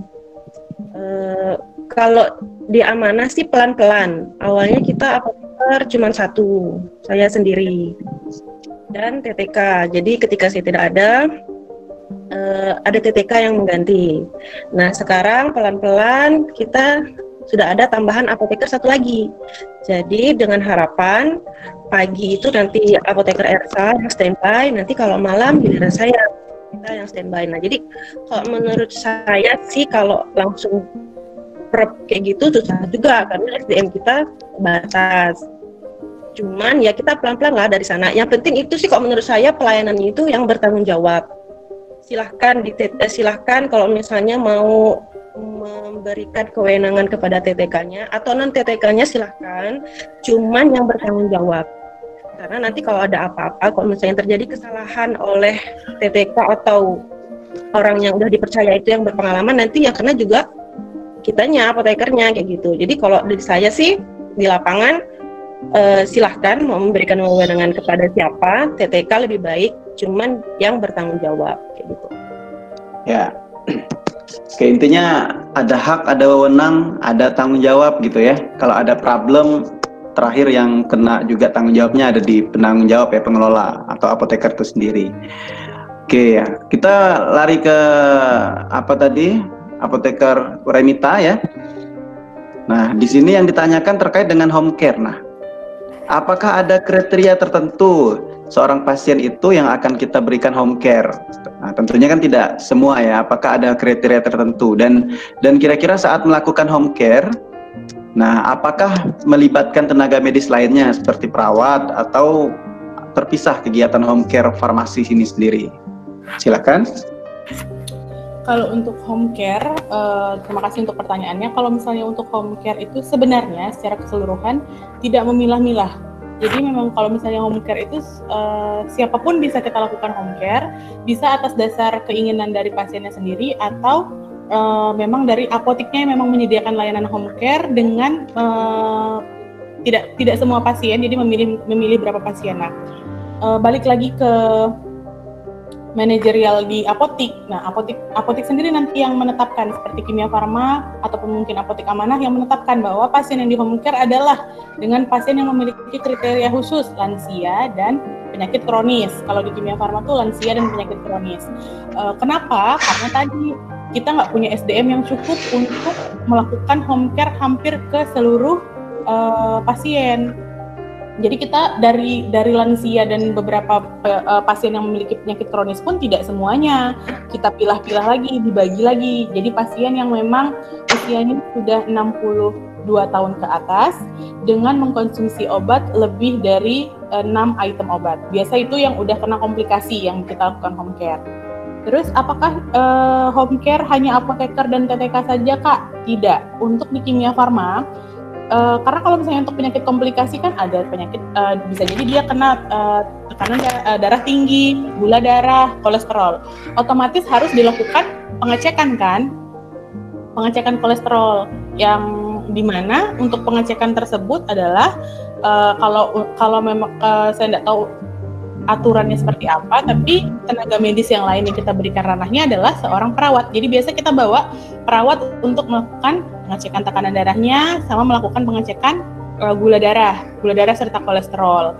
Karena apa? Ketika kita karena pernah suatu kali ditegur oleh pusat karena mengirimkan laporan home care dengan seorang apoteker dan TTK, saya apoteker dan TTK sedang melakukan pengecekan tekanan darah. Nah, dari pusat ditegur, karena kita BUMN ditegur bahwa untuk melakukan pengecekan tekanan darah dan yang lain-lain itu diberikan ranahnya kepada perawat. Karena nanti takutnya ketika itu dipublish, nanti akan menjadi salah persepsi bahwa nanti muncul lagi yang viral, apoteker mengambil ranah kerja misal perawat kayak gitu.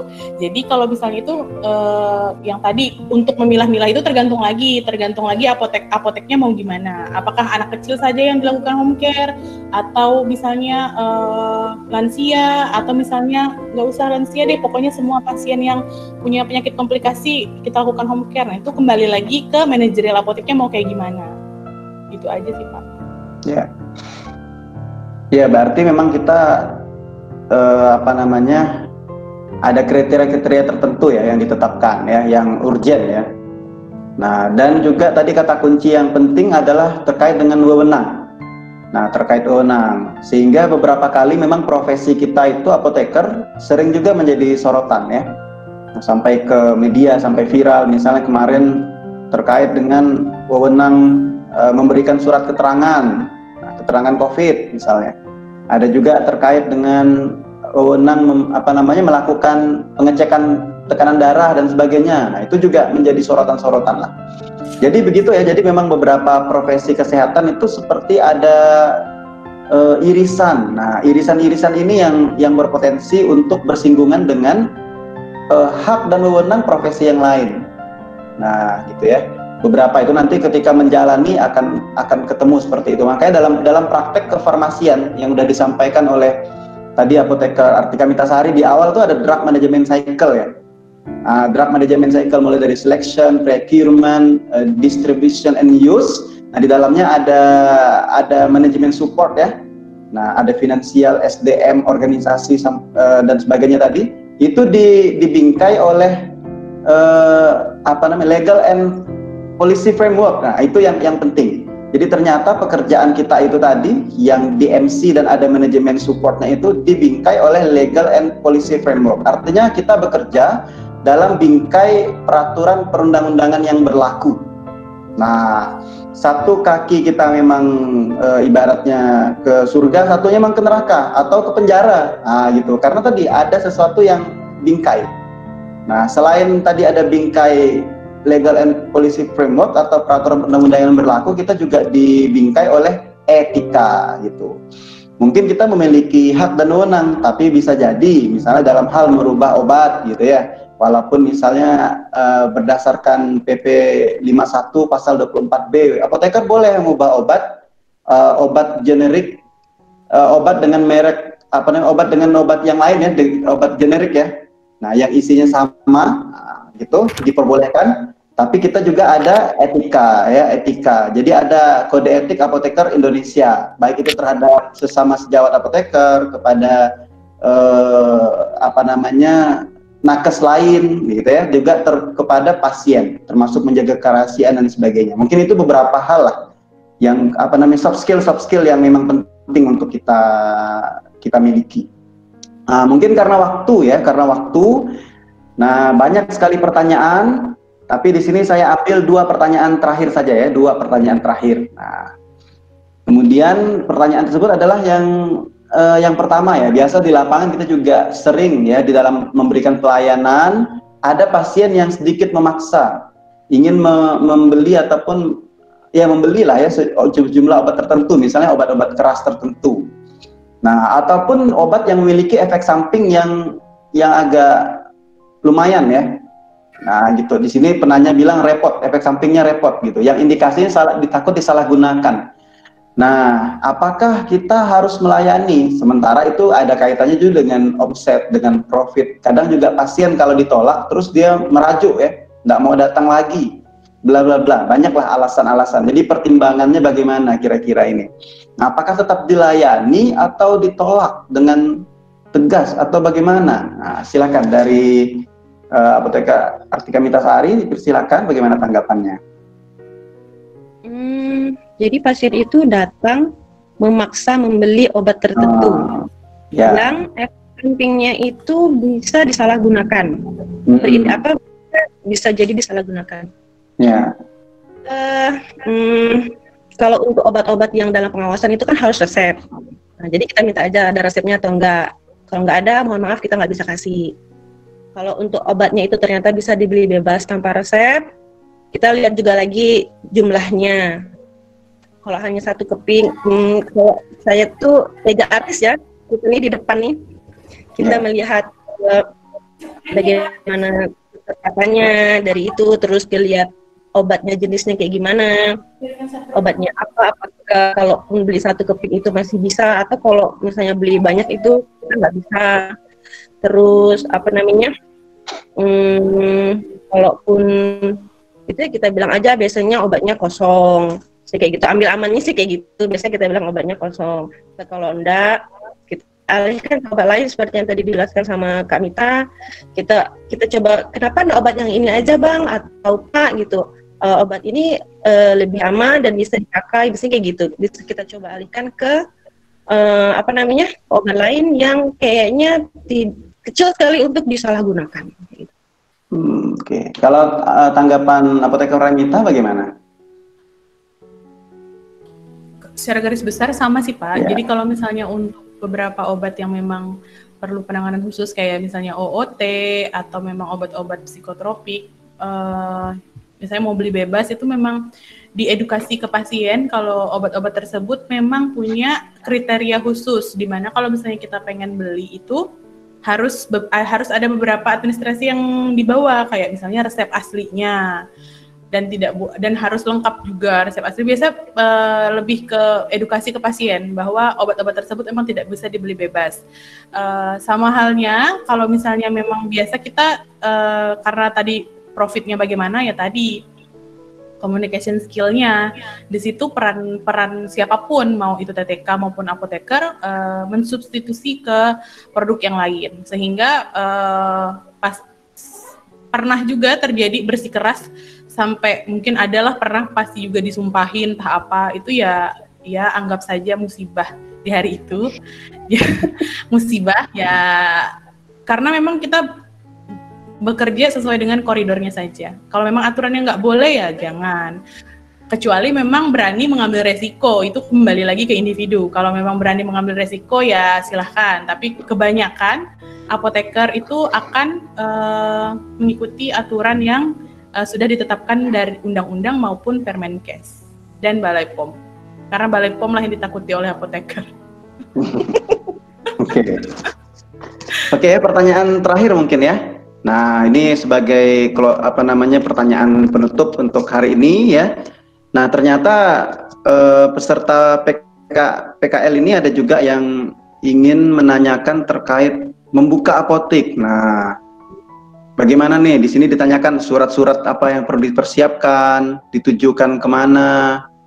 Nah, ini berarti sudah masuk ke ini ya, pendirian apotek ya. Mungkin garis besar kira-kira bagaimana?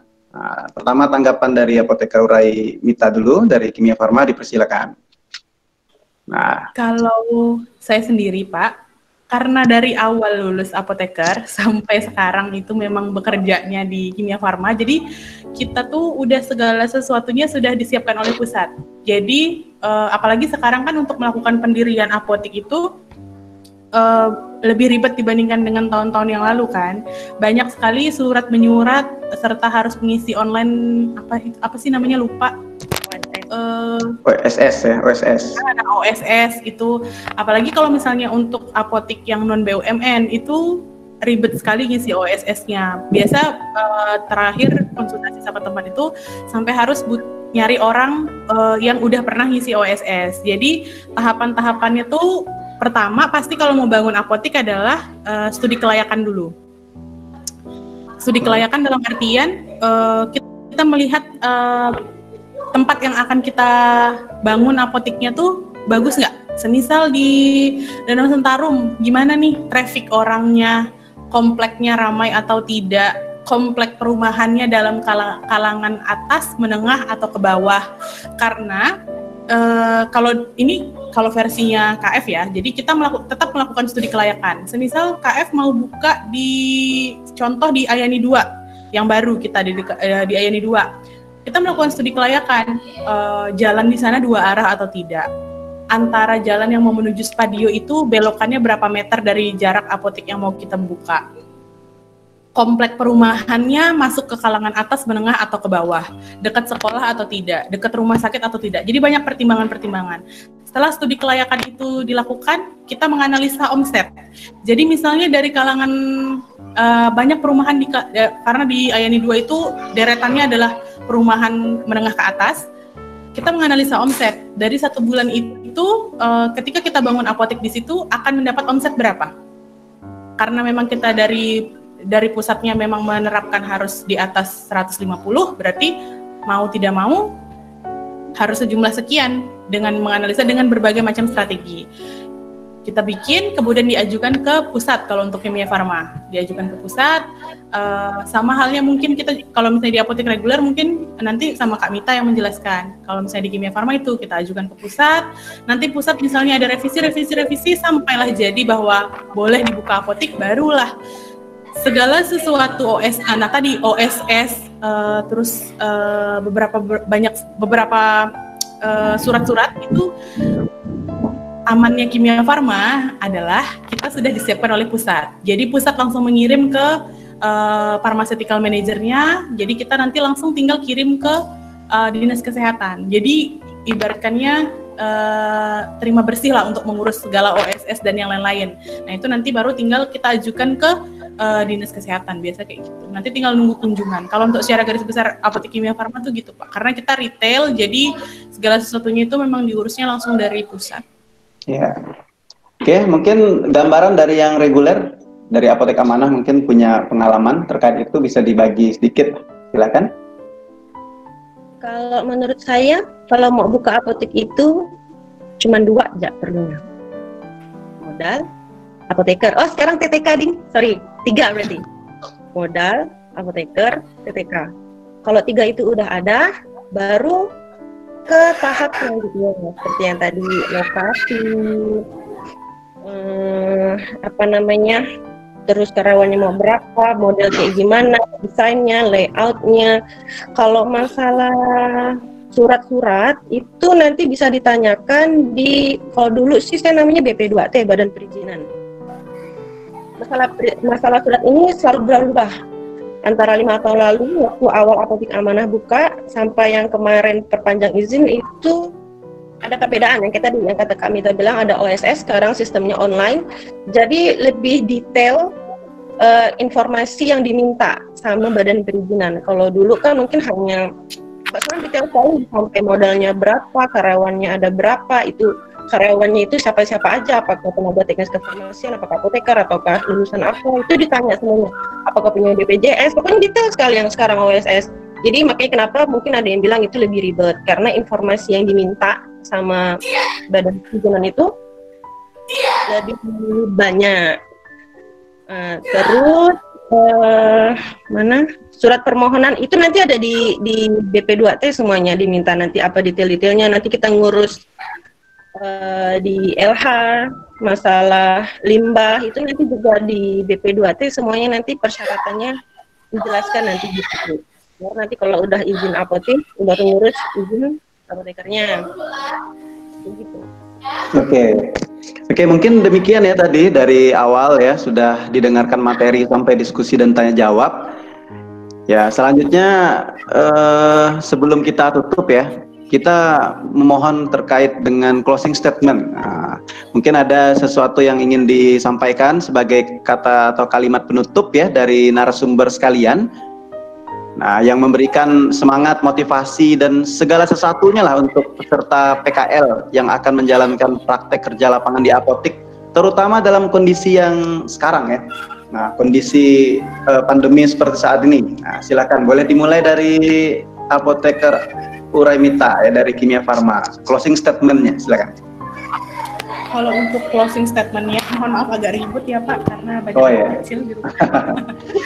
Ya, mau marah di weekend, soalnya weekend ya. Untuk closing statementnya di masa pandemi ini, kebetulan juga di sini ada Pak Fajar, ada Pak Hadi, kebetulan juga Mita sebagai pembimbing PKPA lapangan untuk anak profesi apoteker. Untuk adik-adik sekalian, teman-teman sekalian yang harus untuk masa pandemi ini kita nggak bisa kuliah, jadi memanfaatkan apa yang ada di diri kita. Jadi bangunlah rasa ingin tahu sebanyak-banyaknya.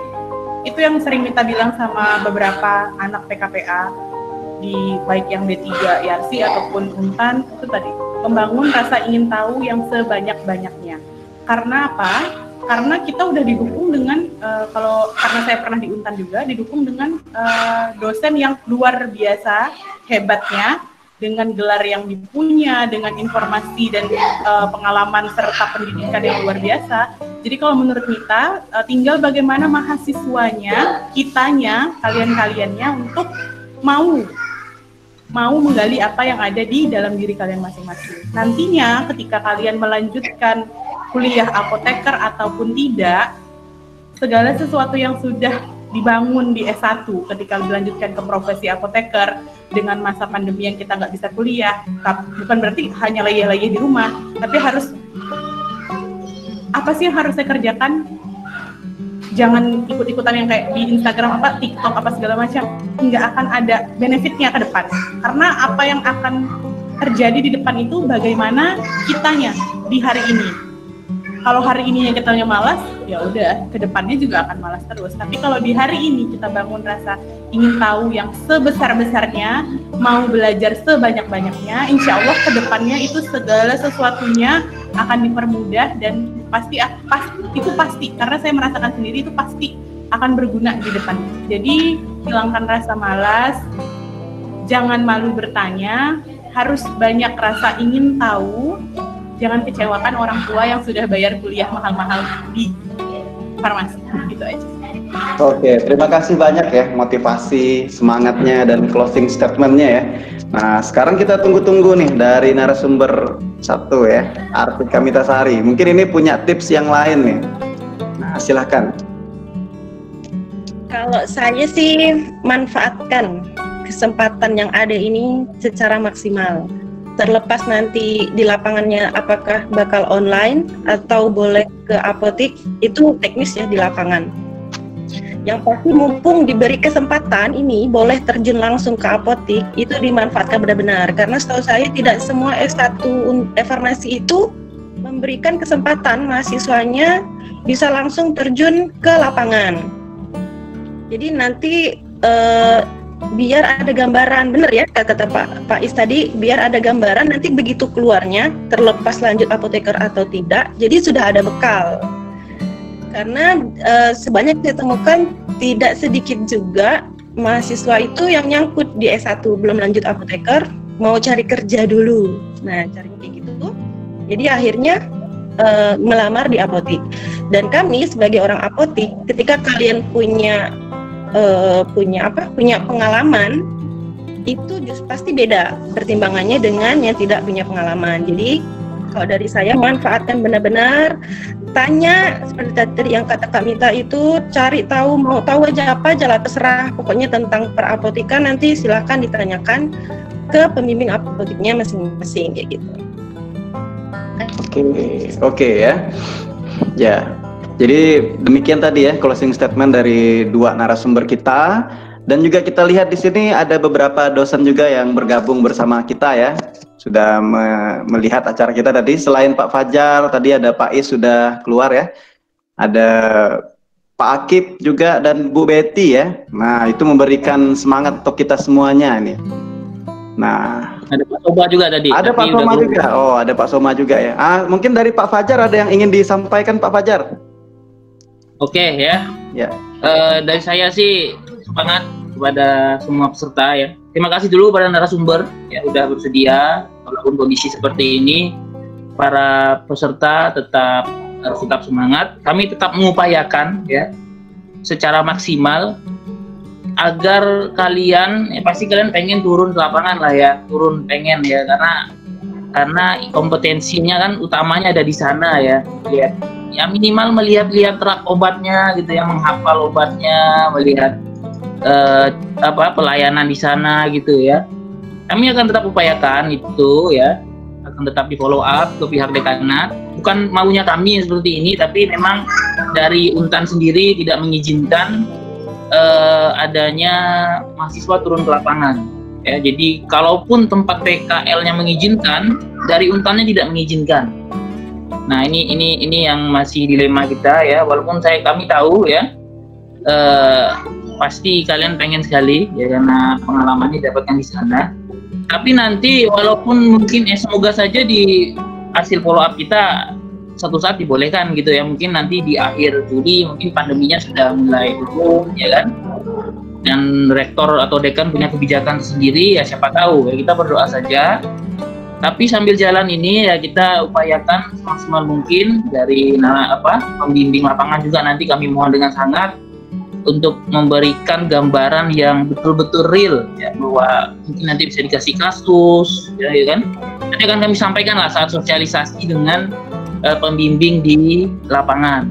Ya nanti ada sesi kita sosialisasi dengan pembimbing lapangan.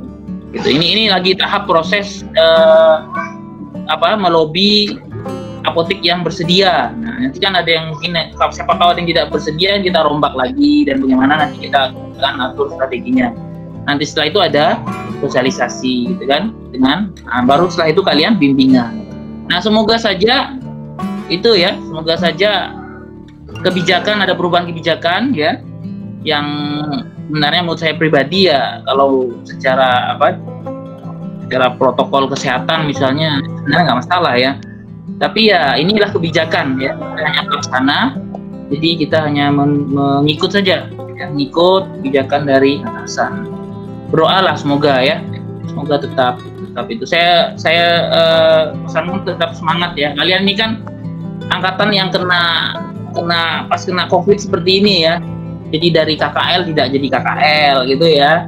Nah, PKL-nya pun mau nggak mau seperti ini ya, tapi ya itulah kondisi ya, itu tidak bisa memprediksi ya. Nah, itu tetap semangat ya. Ilmu itu betul kata Pak Hadi tadi, merdeka belajar itu seperti inilah, merdeka belajar itu. Merdeka belajar itu bahkan bisa belajar di prodi lain, boleh selama 1 semester.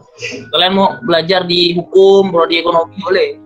Nah, itu merdeka belajar. Termasuklah mengakses seluruh kegiatan pembelajaran yang metode seperti ini ya. Dari kemudian jika ada hal yang ingin didiskusikan nanti baik dengan pembimbing lapangan atau pembimbing dosen, nanti ada pembimbing dosen ya, silahkan saja dibicarakan per kelompok ya. Nantilah akan kami kasih tahu fix kelompoknya ya, karena memang ini kan kondisinya tidak seperti biasanya ya. Mungkin ada beberapa apoteker yang tapi khawatirnya ada beberapa apoteker yang tidak bersedia membimbing secara virtual. Nah, ya, karena kan mungkin ya ada kerepotan sendiri bagi pembimbing tersebut. Jadi itu kita tidak bisa maksa. Maka nanti akan kita list dulu mana pembimbing yang bersedia membimbing secara virtual tapi dengan kompetensi yang sesuai yang sudah kita berikan ke pembimbing tersebut. Nantilah informasi selanjutnya ya. Mungkin itu cukup Pak Haji. Tetap semangat ya, semangat semua. Ya, semua akan kita lalui bersama lewat pada waktunya ya. Tapi dan kalian harus tetap ekstra belajar.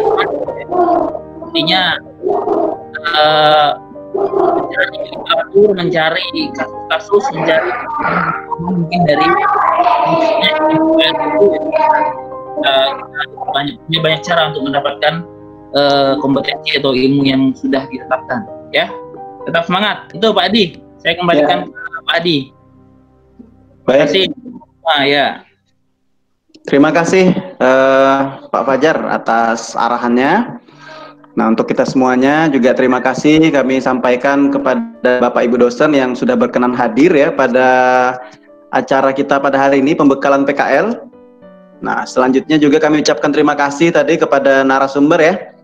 Nah, telah bersedia Apoteker Uraimita, Apoteker Artika Mitasari, dan hari ini kita menyaksikan duet Mita ya. Ya, mudah-mudahan bisa memberikan manfaat yang banyak untuk kita pada hari ini ya, di tengah-tengah kesibukan masing-masing. Dan tentunya juga kita ucapkan terima kasih yang tak terhingga ya kepada seluruh peserta PKL ya. Ada 101 orang. Nah, dari angkatan 2017 ini ya, mudah-mudahan tadi bisa ditangkap beberapa pesan, beberapa motivasi, semangat semuanya dari narasumber, dari dosen yang telah memberikan ataupun dari panitia yang telah memberikan arahan wejangan ya. Nah, mungkin karena waktu ya sudah menunjukkan pukul 11:42 ya. Nah, maka kita cukupkan dan kita akhiri untuk pertemuan pembekalan kita, pembekalan PKL pada hari ini. Dan selanjutnya untuk agenda berikutnya akan kita infokan lebih lanjut ya. Nah, kepada seluruh peserta PKL, silakan diingat-ingat kembali tadi terkait dengan materi yang telah disampaikan, kemudian juga dipersiapkan dirinya untuk melaksanakan pretest ya, terkait dengan kompetensi TTK yang diperlukan. Nah, sebelum kita melaksanakan bimbingan secara virtual, baik dengan pembimbing eksternal maupun pembimbing internal. Nah, jadi pembimbingnya nanti ada internal itu dari pembimbing akademik atau mentor ya, atau dari dosen, dan juga ada pembimbing eksternal atau tutor atau preseptor klinik ya, dari lapangan. Nah, akan berkombinasi memberikan bimbingan. Dan di akhir nanti kegiatan ini setara dengan 144 SKS ya kurang lebih, Kalau 1 pekan itu ada 5 hari kerja dan 1 hari itu ada 7 jam, berarti untuk mencapai 144 SKS kurang lebih diperlukan 4 pekan atau 1 bulan. Nah, itulah nanti proses PKL yang dilakukan ya. Mudah-mudahan nanti di akhir-akhir tadi seperti yang Pak Fajar sampaikan, ada kebijakan, oh boleh turun, demikian ya. Boleh turun ataupun boleh meninjau tempat praktik dan sebagainya. Nah, karena hal ini juga tidak hanya berlaku untuk S1 terutama PKL, profesi apoteker pun ditarik dari lapangan untuk melaksanakan semua proses PKPA secara virtual. Nah, gitu. Jadi ini memang tantangan untuk kita semuanya ya tadi. Nah, tapi begitulah mungkin sesuai dengan Pak Menteri kita ya. Mengharapkan Merdeka Belajar bisa belajar dari manapun, kapanpun, bagaimanapun, semuanya tidak ada hambatan. Nah, mungkin asing bagi kita, tapi bagi negara-negara yang lain mungkin sudah biasa dengan metode-metode seperti ini ya. Nah, mungkin demikian ya yang dapat kami sampaikan. Mohon maaf kurang dan lebihnya kami dari panitia penyelenggara atas nama Prodi Farmasi Fakultas Kedokteran Universitas Tanjung Pura. Terima kasih sekali lagi kepada narasumber dan mohon maaf ya atas segala kekurangan dan pelayanan serta kegangguan-gangguan teknis. Nah, boleh tepuk tangan dari tempat masing-masing ya. Tepuk tangan dari tempat masing-masing, walaupun tidak ada bunyinya ya lumayan lah terdengar ya. Karena tadi dilakukan dari hati sampai juga ke hati ya. Oke, wah bunyi ternyata. Ya, oke, selamat siang. Sampai nanti informasi selanjutnya dari panitia, baik itu untuk pembimbing, baik juga untuk peserta PKL. Oke, terima kasih. Selamat siang. Assalamualaikum warahmatullahi wabarakatuh. Terima